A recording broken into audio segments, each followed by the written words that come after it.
loi de décentralisation, ont confié au département la mission de la restauration. Donc on voulait l'avis des collégiens, on voulait l'avis des parents, on voulait l'avis des personnels qui travaillent dans les collèges, on voulait l'avis des professeurs qui déjeunent au collège, des équipes de direction. Voilà, ça nous semblait déterminant pour pouvoir ensuite faire des choix.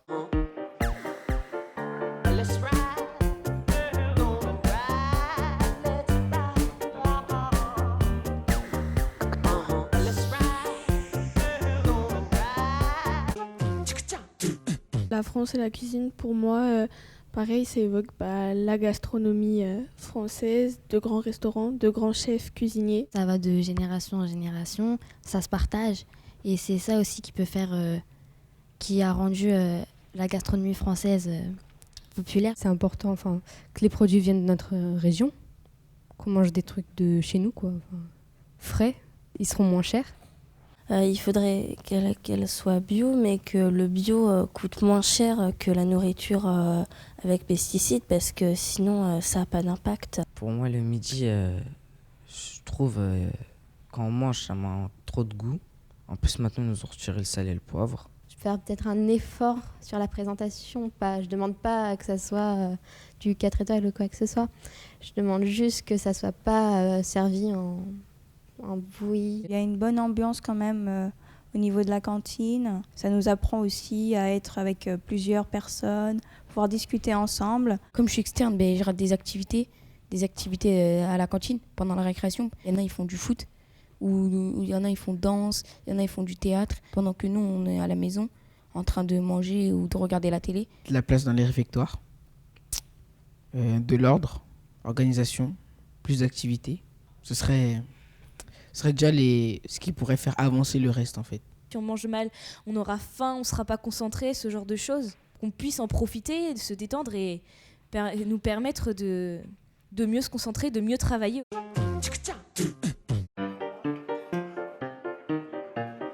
La restauration scolaire, déjà les enfants.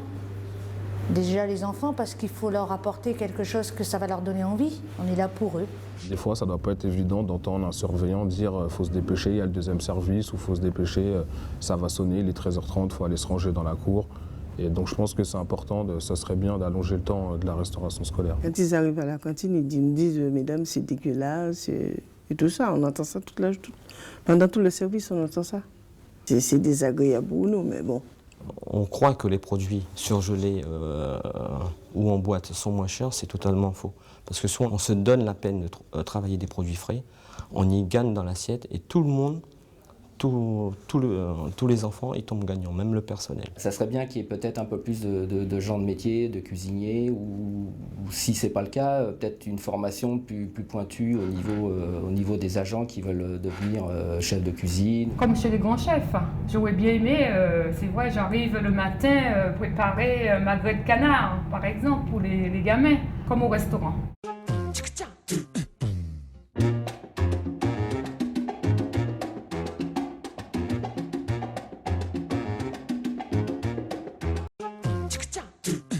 Est-ce qu'on ne pourrait pas revenir à des choses un peu plus basiques, c'est-à-dire déjà qu'ils mangent du riz bien cuit et pas collé? Il manque beaucoup de goût dans les repas. On utilise des produits surgelés déjà. Mettez dans le four, chauffez, ça lâche de l'eau. Il n'y a ni oignon, ni ail, ni... Comme vous voulez, l'enfant, il va manger. Des fois, il y a aussi des problèmes de religion. L'année dernière, il y avait beaucoup d'Arabes qui venaient à la cantine. Maintenant, il y en a presque plus. Il y en a qui mangent halal, il y en a qui mangent pas de porc. On est quand même dans des collèges laïques, donc je voudrais savoir pourquoi on mange du poisson le vendredi. C'est quand même dans la religion chrétienne. Et donc, voilà quoi. Je ne vais pas vous accuser, vous les parents, parce que c'est trop facile, mais éventuellement, sensibilisez vos enfants à manger des légumes verts, parce que ça, ils n'en mangent jamais. On se cache derrière, ils n'aiment pas les légumes, ils n'aiment pas ceci. C'est faux. Quand c'est bien préparé, Fanny, c'était beau aujourd'hui. C'était des légumes, pourtant.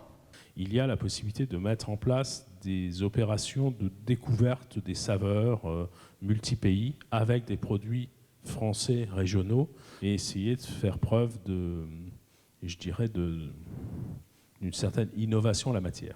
J'aimerais qu'il y ait un groupe,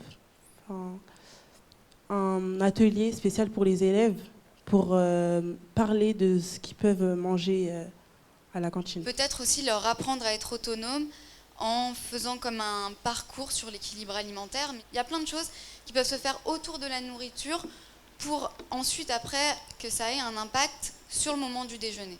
Et quand je vois tout ce qu'on est capable aussi de jeter dans nos poubelles, ça, on le paye dans le prix du repas. Le bio est beaucoup plus cher. S'il faille maintenant mettre le bio et demander est-ce que les familles démunies ne seront pas ce qu'on ne voulait pas, l'exclusion de certaines familles, je pense que ça va aller crescendo. Il n'y a pas que ce qu'il y a dans l'assiette. Il y a effectivement comment c'est présenté. Les élèves, ils ont dit des choses intéressantes, ils ont dit le sourire. Bah oui, le sourire, ça compte pour beaucoup. Ce qui me dérange, c'est que souvent, ils me disent qu'ils se battent pour rentrer dans la cantine. C'est celui qui est plus fort, qui pousse plus fort, qui rentre le premier dans la cantine. Même si on n'a pas beaucoup de temps, ça nous permet de nous détendre, de nous déstresser. On peut parler librement. On voit que ça nous apprend à être tous ensemble. Si on n'a pas ça, comment on fait pour nous demander de la concentration si on pense à ce qu'on n'a pas mangé ce midi? On a besoin de se sentir bien et finalement que c'est quelque chose d'essentiel si on veut bien réussir.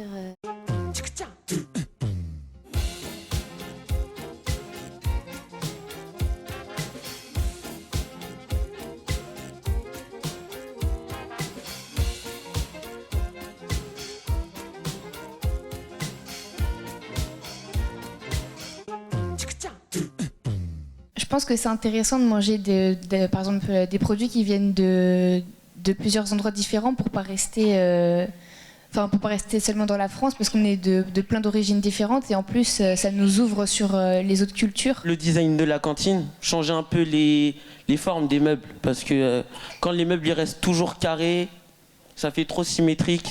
En plus après avoir eu un cours de maths, ça le fait pas. Par rapport à la qualité, qu'il faut pas peut-être pas opposer le bio et les circuits courts. À Rungis aussi, nous avons du bio et des circuits courts, ce qui nous garantit quand même des produits de grande qualité. On se dit en tout cas pour le territoire du Val-de-Marne et pour la restauration collective que c'est une grande chance d'avoir le marché. Il y a le temps du manger, mais il y a le temps aussi de la socialisation, il y a le temps de la découverte de l'autre, il y a le temps du vivre ensemble. Et tout ça, ce ne sont pas des temps hors de l'école, c'est pas du tout un temps à part, c'est vraiment un temps qui conditionne la réussite des élèves. Dans la démarche de cuisiner, c'est aussi la démarche de protéger les autres, de protéger ce qu'on aime, de nourrir ce qu'on aime, de rentrer en relation. Il n'y a pas plus beau moteur d'intégration que la cuisine. Il n'y en a pas de plus beau. Il n'y a pas de plus beau discours que celui de la cuisine pour intégrer toutes les communautés et tous les savoir-faire. C'est vrai qu'au début, quand on s'est engagé au niveau du Conseil général dans le comité de pilotage de concertation, j'avais quelques inquiétudes. Parce qu'on va entendre, la cuisine c'est mauvais. Et pas du tout.